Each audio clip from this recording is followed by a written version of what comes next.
Picture the sun going down, completely, with absolutely nothing to replace it. No light switch, no street light, no glowing phone screen in your pocket.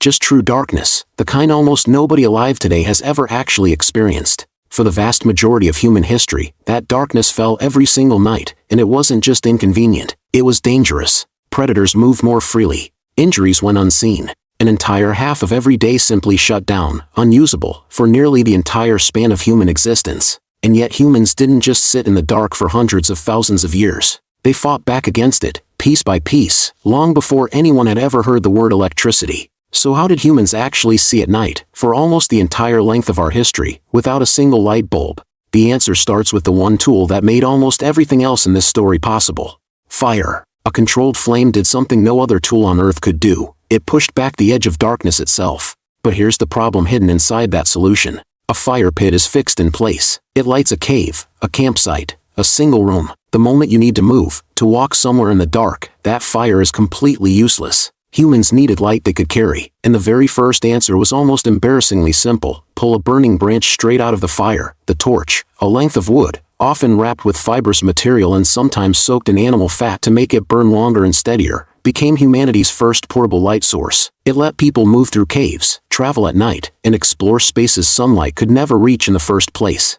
Deep inside painted caves in France and Spain, tens of thousands of years old, archaeologists have found something remarkable: soot marks and burn residue on cave walls, direct evidence that early humans carried fire deep underground specifically to see well enough to create some of the oldest artwork in human history. Without portable fire, cave paintings, some of humanity's earliest creative expression, may never have existed at all. But torches had a serious flaw.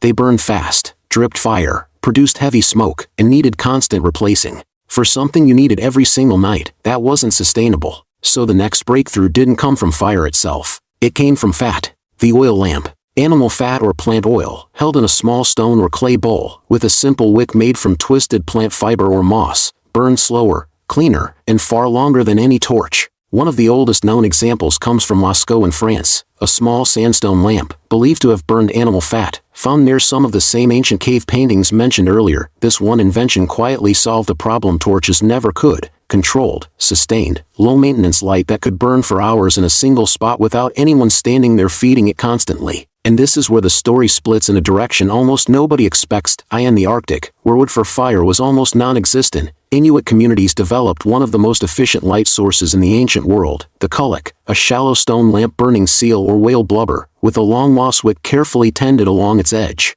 A single kullik could provide light and warmth for an entire shelter, for hours, using fuel sourced entirely from the same animals providing food and clothing. In an environment with almost no other fuel source available, this lamp wasn't a luxury, it was survival. Meanwhile, in ancient Egypt, Greece, and Rome, oil lamps became refined, mass-produced household objects, small clay or bronze vessels, often decorative, burning olive oil through a simple spout-held wick. Roman households, workshops, and temples used these lamps constantly, and archaeologists have found thousands of them, remarkably standardized in shape and size, suggesting genuine large-scale production.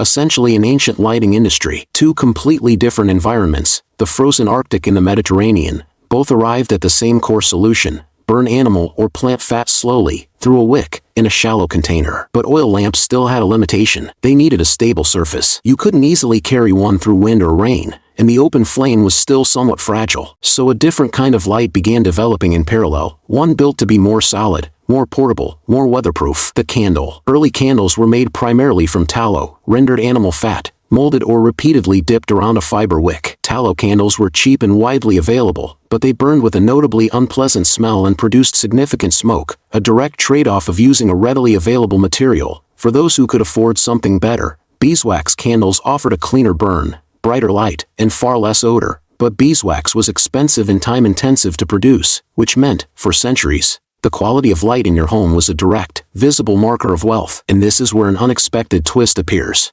In parts of the British Isles, an even cheaper, stranger alternative to candles emerged for those who couldn't afford tallow or wax at all: the rushlight, made by soaking the dried pith of rush plants in animal fat or kitchen grease. It burned quickly, dimly, and needed frequent replacing, but it cost almost nothing, made from plants growing in local wetlands and fat that would otherwise have been thrown away. For the poorest households across centuries, this, not a proper candle, was the actual nightly reality. Light, it turns out, has been a class divide for most of recorded history, long before electricity ever entered the picture. As European cities grew larger and more crowded, a new problem emerged, one individual households couldn't solve on their own: the streets themselves. Dark, unlit city streets after sunset were dangerous, genuinely dangerous, for robbery, injury, and disorder. So cities began experimenting with public lighting, and this is where an entirely new fuel source enters the story: whale oil. By the 1700s and into the 1800s, refined whale oil, particularly from sperm whales, became prized as one of the cleanest, brightest burning lamp fuels available, far superior to most plant oils or tallow. Demand exploded so dramatically that entire economies formed around it. Massive whaling fleets sailing from ports like Nantucket, hunting whales specifically to light homes, streets, and lighthouses across entire continents. Lighthouses themselves became one of the most critical applications of this technology. Powerful whale oil lamps combined with mirrors and eventually specially designed glass lenses, projecting light far out across dark water to guide ships safely along dangerous coastlines. A use case where better light didn't just mean convenience, it directly meant survival for sailors at SEA. An entire global industry, built almost entirely around the simple need to see in the dark. But whale oil had an obvious weakness. Whale populations weren't infinite, prices climbed as certain species became harder to find, and the entire supply chain depended on dangerous, unpredictable ocean voyages. So the next shift came from somewhere completely different: underground. Gas lighting. In the early 1800s, gas extracted from coal began being piped directly into street lamps and eventually into homes. An entirely new kind of lighting infrastructure, connected light, flowing through pipes instead of carried fuel burning in a container. London installed gas streetlights across major roads in the early 1800s, and the effect on daily life was immediate and enormous. For the first time in human history, entire city streets could remain reliably lit, every single night, without individuals carrying torches or candles. Nightlife, as a genuine cultural concept, effectively began here: theaters, shops, and social life extending hours into what had always simply been unusable darkness before. Gas lighting spread rapidly through the 1800s, indoor gas lamps eventually becoming common in wealthier homes, factories, and public buildings. Another major leap, until one final invention made even gas lighting feel outdated within a single generation: electric light. Arc lamps, an early, extremely bright but somewhat impractical form of electric lighting, first appeared in public demonstrations and select street lighting in the mid to late 1800s. But it was the incandescent light bulb, refined and commercially developed in the 1870s and 1880s, most famously through Thomas Edison's work alongside competing inventors working on similar ideas simultaneously, that finally made electric light practical, affordable, and safe enough for everyday homes. Unlike fire-based lighting, a light bulb produced no open flame, no smoke, no constant fuel refilling, no fire risk from an unattended flame. Flip a switch, and light simply appeared, instantly, reliably, for the first time in the entire history of our species. Stop and compare these two realities for a second. An early human, carrying a torch dripping fire through a dark cave, watching a small stone lamp carefully to keep its flame from dying out overnight, terrified of what might be waiting just beyond the edge of the light. Today, you tap a switch on a wall, or simply speak a command out loud, and an entire room fills with light instantly. No flame, no smoke, no fear of the dark creeping back in. The core problem never actually changed across that entire span of time.